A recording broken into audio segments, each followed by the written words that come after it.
नमस्कार, watch news देख रहे हैं आप और मैं हूं आपके साथ मौसम झा। इस वक्त की बड़ी खबर आपको बता रहे हैं। पटना के शंभू गर्ल्स हॉस्टल रेप मामले में बड़ी खबर सामने आ रही है। आपको बता दें, इस वक्त एसएसपी से मिलने पहुंचे हैं प्रशांत किशोर और उनके साथ मनीष कश्यप। पहले आपको हम तस्वीर दिखा रहे हैं और सबसे पहले देखिए कि क्या कुछ माहौल बना हुआ है अभी एसएसपी ऑफिस का। कितने सारे लोग, आपको बता दें कि मनीष कश्यप के साथ प्रशांत किशोर और पीड़िता के घर वाले भी मिलने पहुंचे एसएसपी से। सबसे पहले मनीष कश्यप से जुड़ने की कोशिश करते हैं। चलिए, हमारे साथ मनीष कश्यप है। सर, जो सरकार है और सरकार हमेशा कहते हुए नजर आते हैं कि हमारे आने के बाद से जो शासन हो रहा है, महिला सुरक्षा में बड़ा जो काम है वो देखने को मिलता है, लेकिन ऐसे फिर कार्रवाई जो हो रही है देखिए, कोई भी सरकार नहीं चाहती है कि उसके कार्यकाल के दौरान जो है इस प्रकार की घटना हो। कोई भी सरकार नहीं चाहती है, लेकिन इस प्रकार की घटनाएं हो जाती है तो हर सरकार जो है दबाना चाहता है। अभी वर्तमान समय में सबसे ज़्यादा इस प्रकार की घटनाएं महिलाओं के साथ छेड़छाड़, चैन स्नैचिंग, चोरी, डकैती, लूट, हत्या और यहाँ तक कि इवन बलात्कार की घटनाएं जो है सबसे ज़्यादा जो है बिहार से आ रहा है। इस पे जो है सरकार को जो है कार्रवाई करना चाहिए। बिल्कुल सर, और जहां प्रशासन का मुख्य भूमिका होता है वहीं कहा जा रहा है कि प्रशासन ही इस मामले को दबाने की कोशिश कर देखिए, रही है। प्रशासन किसी मामले को दबाने का कोशिश नहीं करता है। यहाँ पे जो है सफ़ेद नकाबपोश हैं जो ऊपर से जो है इस मैटर को जो है दबवाना चाहते हैं और उन लोगों के वजह से ये सारी चीज़ें हुई है। और अगर किसी का दबाव नहीं आएगा तो प्रशासन क्यों चाहेगा कि हाँ अपना गर्दन जो है किसी केस में फंसाए। कोई प्रशासन नहीं चाहेगा।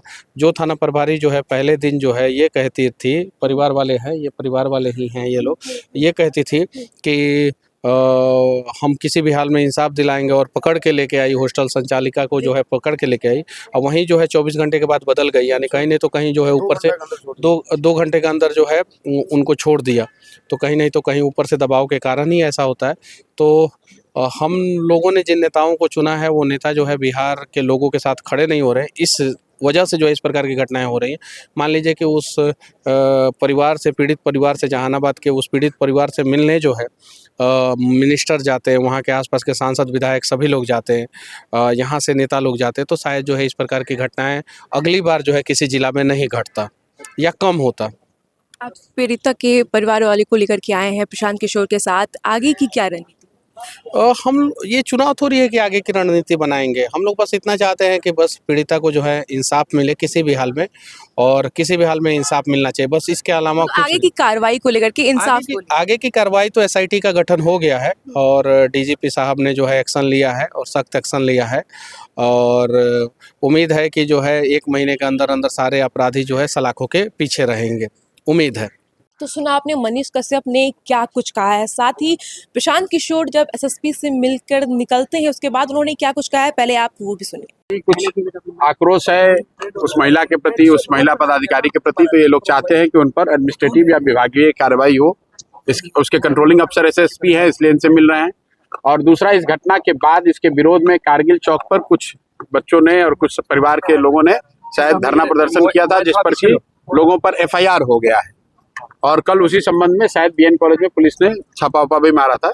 तो वो बात एसएसपी के संज्ञान में लाई गई है कि चूंकि घटना में प्रथम दृष्टया सरकार ने माना है कि जांच में कुछ गलती हुई है, तभी तो एसआईटी बनाया गया है। तो वैसी स्थिति में उस घटना के विरोध में जो लोग प्रदर्शन कर रहे थे उन पर एफआईआर करके उन पर कार्रवाई करना वो उचित नहीं होगा। तो ये दोनों बात पर एसएसपी जी ने आश्वासन दिया है कि वो अपने स्तर से इसको देखेंगे और जहां तक हो सकेगा पुलिस मानवीय रुख अपनाएगी और जिन लोगों पर कार्रवाई हुई है, एफआईआर हुआ है, उन पर कोई ऐसी कड़ी कार्रवाई नहीं होगी आगे। जो बाकी लीगल प्रक्रिया वो तो पूरा करना ही पड़ेगा। और जो उनके अंदर के जो थाने के जो इंचार्ज वगैरह हैं जिन्होंने इस पूरे मामले को देखा है उस पर वो लोग कार्रवाई करेंगे। डॉक्टर सतीश पर सवाल उठ रहा है, पुलिस को गुमराह किया गया। डॉक्टर प्रभात मेमोरियल हॉस्पिटल की ओर से अस्पताल प्रशासन पर कैसे कार्रवाई? ऐसा है, मैं कोई जांच का पदाधिकारी तो हूँ नहीं और अभी तो शायद एसएसपी भी इसके जांच के पदाधिकारी नहीं है। उस सरकार ने यहाँ के आईजी के अंतर्गत एक एसआईटी बनाया है। तो ये अभी जांच होने दीजिए। हम जो इनकी पीड़ित परिवार के लोगों ने जो कुछ कहा है वो बात हम लोगों ने जनता के सामने रखा है, सरकार के सामने रखा है। सरकार ने उसका संज्ञान लिया, एसआईटी बना दिया है। अब एसआईटी को निर्णय लेने दीजिए। एसएसपी का वो मामला नहीं है। एसएसपी जी से बस जो हम लोग का आग्रह था कि जिस महिला पदाधिकारी के वजह से परिवार को ऐसा लगता है कि ये सारा कुछ गलत हुआ है, उस पर कार्रवाई की जानी चाहिए, विभागीय कार्रवाई होनी चाहिए। और दूसरा बात कि इस घटना से संबंधित जो धरना प्रदर्शन हुआ था, जिस पर लाठीचार्ज हुआ है, कुछ केस वगैरह हो गया है, उस पर मानवीय रुख पुलिस को रखना चाहिए। पटना पुलिस पर भरोसा है आपको, जिस प्रकार से प्रथम दृष्टया जो कार्रवाई हुई? भाई भरोसे की बात नहीं है, जो काम हो रहा है, अगर जो गलती नहीं हुई होती तो इतना हंगामा क्यों होता है? लेकिन तो सर इतना लेट क्या हुआ जांच? अब ये तो भाई पुलिस बताएगी। इधर देखकर हम लोग तो, हम पुलिस के और सरकार के प्रवक्ता तो नहीं है। पीड़ित परिवार कमजोर समझ के उसकी बात को दबाया नहीं जा सकता है, इसलिए हम लोग उनके साथ खड़े हैं। ये लड़की के पिताजी हैं और कल मैंने इनको आश्वासन दिया था कि आपकी आवाज हर स्तर पर उठाई जाएगी। सरकार ने एसआईटी बना दिया है, तो एसआईटी बना दिया है तो इस बात के लिए सरकार का धन्यवाद है। अब एसआईटी को जांच करके देने दीजिए रिपोर्ट। अगर कार्रवाई नहीं होगी, परिवार संतुष्ट नहीं होगा, तो फिर आगे की कार्रवाई की जाएगी। आज इस संघर्ष के बाद किया गया हो तो भाई ये तो सरकार को जवाब देना है। हम लोग तो ये चाहते हैं, परिवार तो ये चाहता है न्याय हो, चाहे 2 दिन लेट से ही हुआ हो, लेकिन कम से कम न्याय हो। एसएसपी महोदय से हम लोग इतना ही अनुरोध करने आए थे कि जो वहां पर संबंधित पदाधिकारी हैं थाने के, जिन्होंने इसको प्रथम दृष्टया इस केस को की जांच करी है, उन पर आपको कार्रवाई करनी चाहिए। अब निर्णय उनको लेना है। दूसरी बात कि इस केस से संबंधित जो धरना प्रदर्शन हुआ था, उस पर कई लोगों पर एफआईआर हो गया है। उस एफआईआर को जहां तक हो सके मानवीय तरीके से निष्पादित करना चाहिए। पहले आपको एसआई की घटना क्यों हुई? पहले तो एसएसपी साहब का उनको जानकारी नहीं। अब ये तो भाई जाके एसएसपी से आप पूछिएगा, ये विभाग का मामला है। अगर एसएसपी का ही अगर सब ठीक रहता तो एसआईटी सरकार क्यों बनाती?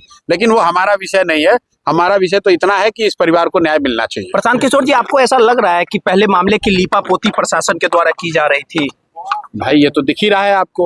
अब प्रशासन के द्वारा की जा रही थी कि संबंधित थाने के द्वारा की जा रही थी कि बड़े लोग शामिल हैं, ये तो जांच का विषय है। एसआईटी सरकार ने बनाया है तो अभी हम लोग उस पर पहले कुछ कहना कंजेक्चर होगा। अभी उनको करने दीजिए, हम लोग तो यही हैं। अगर कुछ गलती हो गई, गलत होगा तो फिर बात एक ही गिरफ्तारी हुई है अभी तक। अब फिर वही बात, भाई ये काम पुलिस का है। हम लोग एक बात जानते हैं कि पीड़ित परिवार के साथ न्याय होना चाहिए। उसके लिए प्रशासन जो कर रहा है वो ठीक है, जो उसमें कमी दिखेगी तो फिर आवाज उठाएंगे। तो सुना आपने, प्रशांत किशोर ने भी साफ तौर पर कह दिया है कि वो पीड़िता का हर संभव मदद करेंगे और वो साफ तौर पर ये भी कहते हुए नजर आ रहे हैं कि जो महिला अधिकारी का जो भी आरोप लगे थे उनके ऊपर, उसको ऊपर भी कार्रवाई जो है वो भी होगी और जो भी बातें हुई हैं उन्होंने उस बातें को भी साफ तौर पर सामने रखी। फिलहाल इस रिपोर्ट में इतना ही। आगे तो अपडेट्स के लिए बने रहिए हमारे साथ वॉच न्यूज़ पर। धन्यवाद।